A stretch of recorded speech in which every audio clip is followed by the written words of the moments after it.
Rain fell in cold silver curtains outside. Miller's diner, the kind of steady drizzle that made people move faster and think less about strangers. But Elijah Carter didn't move fast. He walked with slow, heavy steps, a duffel bag slung over his shoulder, his boots muddy, and his brown coat torn at the sleeve. His eyes were tired, not the kind of tired sleep could fix, but the kind worn by grief, war, and the quiet battles people never see. He stepped inside the diner and a bell rang weakly at the door. Heads turned. Conversations paused. Because Elijah didn't look like someone people wanted around. He looked homeless. He looked like trouble. He looked black. The waitress closest to the door, a skinny woman with a ponytail and a nervous smile, froze. We're full, she lied, glancing at the half-empty diner. Elijah's voice was quiet and polite. I just need some coffee. I can pay. He reached slowly inside his coat, but before he could pull out his wallet... Hey! The waitress jumped back. Don't do that! A couple in the corner flinched. A man at the counter muttered, Should have locked the door. Elijah raised both hands to show he meant no harm. Just my wallet, he said calmly. That's all. But panic had already taken root, not because Elijah had done anything wrong, but because some people didn't want to believe that someone who looked like him could be harmless. The diner owner, a heavy-set man named Rick Miller, stormed out from behind the counter. You heard her, he growled. We ain't serving you. Get out! Elijah didn't move. Sir, I just want a hot drink and maybe something to eat. I have cash. I'm not causing trouble.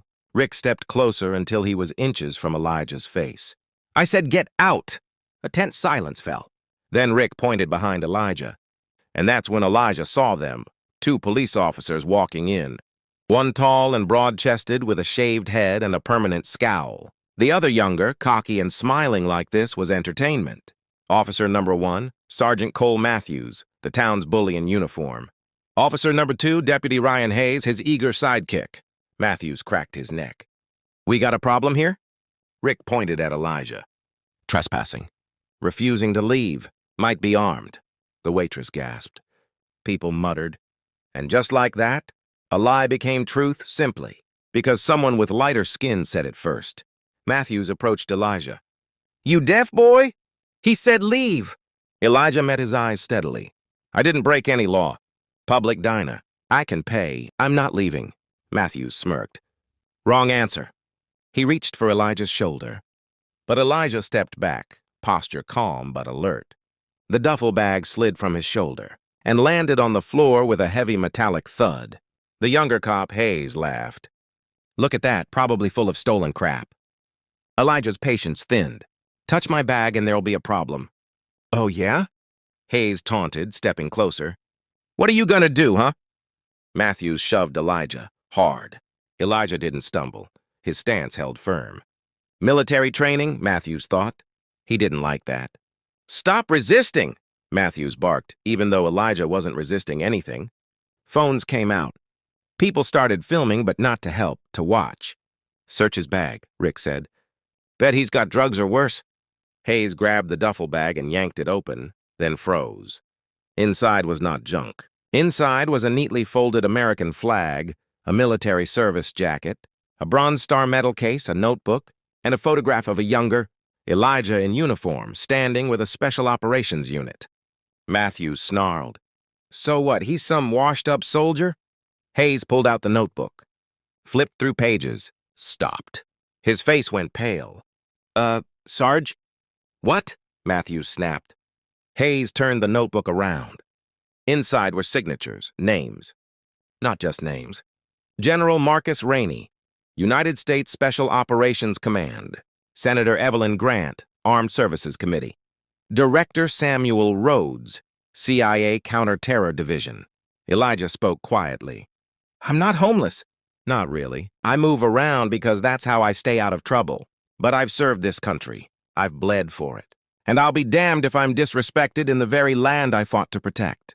Matthews stepped closer, angry at the shift in power. You think I give a damn who you are? Elijah sighed. No, I think you only understand consequences.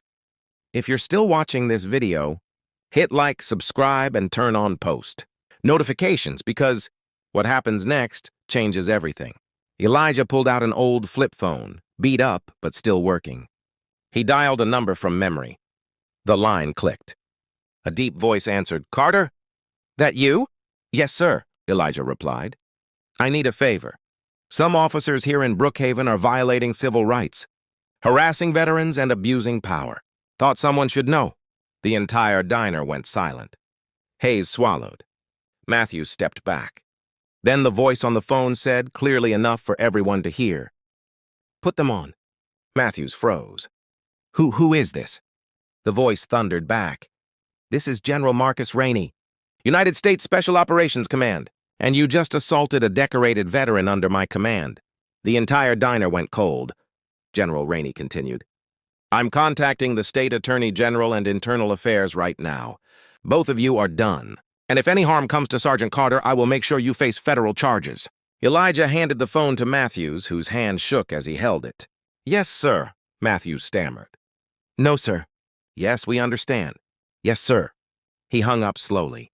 Then he did what nobody thought was possible. He apologized. Matthews cleared his throat. "Sorry, Mr. Carter, misunderstanding." Elijah stared him down. His voice was calm, but his words were sharper than a blade. "It wasn't a misunderstanding," he said. "It was discrimination. You saw a black man and assumed criminal.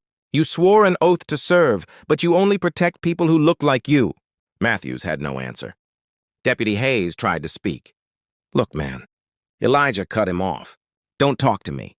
He picked up his bag, his jacket, and his pride, and walked to the counter. The same waitress who refused him earlier now trembled as she asked, "Coffee?" Elijah nodded. "Black, no sugar." He sat down. The diner was silent. Rick Miller stared, jaw tight, but said nothing. Because his game was over. Minutes later, state police cars pulled up outside. Internal Affairs walked in. Matthews and Hayes were taken away for questioning. Their careers over. Justice served.